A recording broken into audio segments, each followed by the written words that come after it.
Plastic बंदीला 24 तास होऊन गेलेत। पुणे महापालिका आणि प्रशासन यांनी धडक कारवाई करत पहिल्याच दिवशी 4 लाखांचा दंड वसूल केलाय।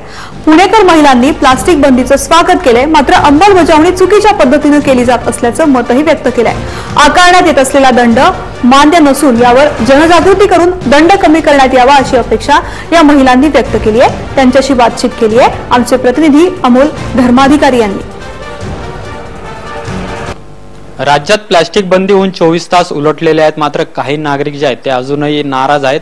प्लास्टिक बंदीचं त्यांनी स्वागत देखील केलेलं आहे, मात्र त्याची अंमलबजावणी चुकीच्या प्रकारे केली जाते असे देखील आरोप महिलांनी केलेला आहे। आपण आता एका सोसायटीमध्ये आलेलो आहोत आणि या सोसायटीतल्या महिला ह्या सर्वजण एकत्र झालेल्या आहेत आणि त्यांनी प्लास्टिक बंदीचं स्वागत देखील केलेलं आहे, मात्र त्याच्या तरतुदी ज्या आहेत त्या चुकीच्या आहेत असं त्यांचं म्हणणं आहे। कुठल्या गोष्टींचा सामना करावा लागेल हे आपण त्यांनाच विचारूया। काय सांगाल, कालपासून प्लास्टिक बंदी झालेली आहे, तुमचा कालचा दिवस कसा होता आणि आता तुम्ही प्लास्टिक बंदीचं पुढे स्वागत करताय का? तुम्ही काय करता, म्हणजे आता पुढे उद्यापासून प्लास्टिक बंदी बंद आहे, तुम्ही कसं करणार आता पुढे? ऍक्च्युली हा निर्णय जो आहे तो चांगलाच घेतलेला आहे, पण प्रॉब्लेम असा होणार आहे की त्याच्यावरती ते आम्हाला काहीतरी त्यांनी रिलायबल सोर्स दिला पाहिजे दुसरा वापरण्यासाठी।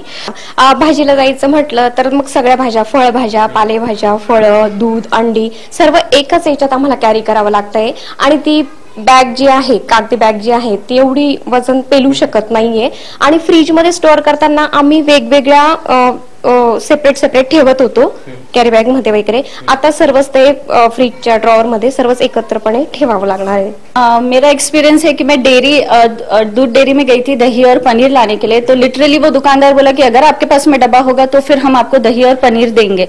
मैं मतलब दो बार तो मैं रिटर्न आई हूँ बिना पनीर और दही के, यानी वो बोलते हैं कि आप प्लास्टिक के बैन हो गया है तो आप जब तक डब्बा नहीं लाएंगे तो आपको हम दही और ये नहीं दे सकते करके।